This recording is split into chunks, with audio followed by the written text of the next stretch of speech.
Lagi ka na lamang bang nasasaktan? Marami bang tao na sinasaktan ka palagi or sinasaktan yung damdamin mo? O kahit sino ay sinasaktan ka?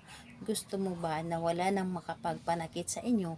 Gusto nyo ba na hindi ka na masasaktan?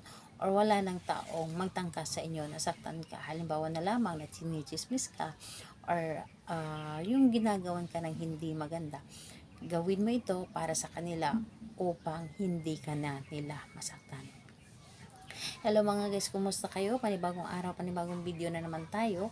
And sa araw na ito, isa na namang video ang aking ituturo sa inyo ng simpleng gabay o simpleng pamamaraan na makakatulong sa atin. At bago ang lahat, gusto ko lang mag-disclaimer. Sa mga taong hindi naniniwala at hindi gusto ang mga kagaya nitong video, please skip this video at maghanap kayo ng videos na gustong gusto nyo, dahil ang video na ito ay para lamang ito sa mga taong naniniwala and gusto mag-try. Sa lahat po ng mga nagko-comment dito sa aking video dito sa loob ng aking channel, mag-iingat sa lahat ng mga nagre-reply sa inyo na dinadala kayo sa WhatsApp and Imo app upang makaiwas po tayo sa scam. Ngayon po ituturo ko sa inyo paano tayo hindi masasaktan ng taong gustong manakit sa atin or saktan ang ating damdamin. Ito ay pwedeng gawin sa kahit sino, basta't alam po ninyo na ang taong yun or sa kahit sino po na kahit hindi mo alam na sinasaktan ka na pala, gawin mo ito para kahit sino ay wala na makapagpanakit sa inyo. Ang dapat mo lamang ihanda dito is kailangan mo lamang dito maghanda ng isang papel, kailangan mo dito ng isang dahon ng laurel at panulat. Ito lamang ang dapat nating ihanda. So kapag handa na yung akin na ibanggit dito is kailangan mo lamang dito i-ready ang inyong sarili. Kailangan na siguraduhin mo sa inyong sarili na gustong gusto mo itong gawin. Siguraduhin mo na hindi ka nagdududa sa dapat mong gawin. And ayun po, kailangan na buo ang inyong loob sa paggawa nito. And ayun po, kailangan na naniniwala ka sa dapat mong gawin. So, ayun po, kapag ready ka na, pwede mo na itong umpisahan. Ang gagawin mo lamang dito, napakadali lamang.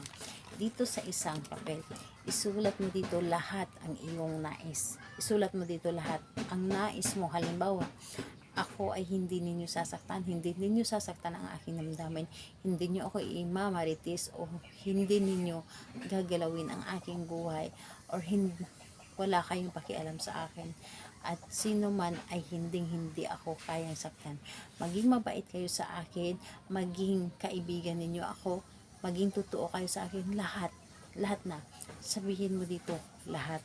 Yung tipong, kung ano man yung nasa puso ninyo na gusto ninyong sabihin, isulat po ninyo dito lahat. Isulat po ninyo dito lahat ang iyong nais.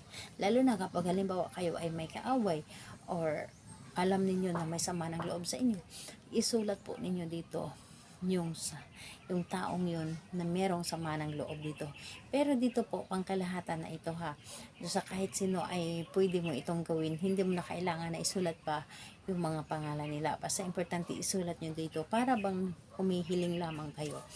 And ayun po, pagkatapos nun, dito sa dahon ng laurel, isulat nyo po dito ang iyong pangalan. Isulat ninyo dito ang iyong pangalan, and pagkatapos mo isulat dito ang iyong pangalan, humiling ka lamang. Alam nyo ba, ang dahon ng laurel ay ito ay isa sa mga blockbuster na ginagamit sa mga pampaswerte at love spell. So, ayun po,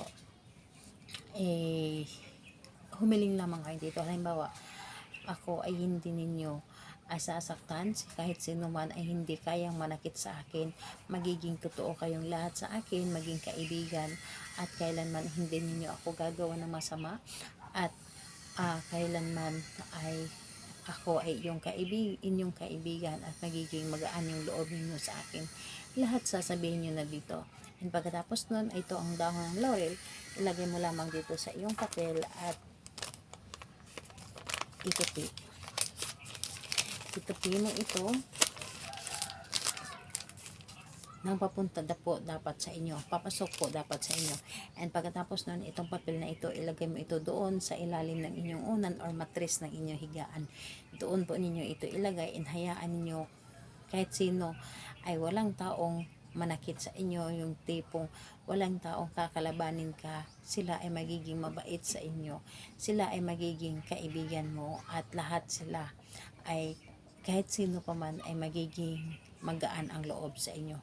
So gawin lamang ito sa araw ng Tuesday and Friday, and mas maganda magsindi ka ng kandila habang ginagawa mo ito para mas mabigyan ka pa ng mas malakas pa ng energy or dagdag energy ng kandila.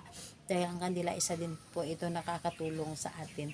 So, ayun po, salamat po sa inyo. Bye bye everyone. God bless us all.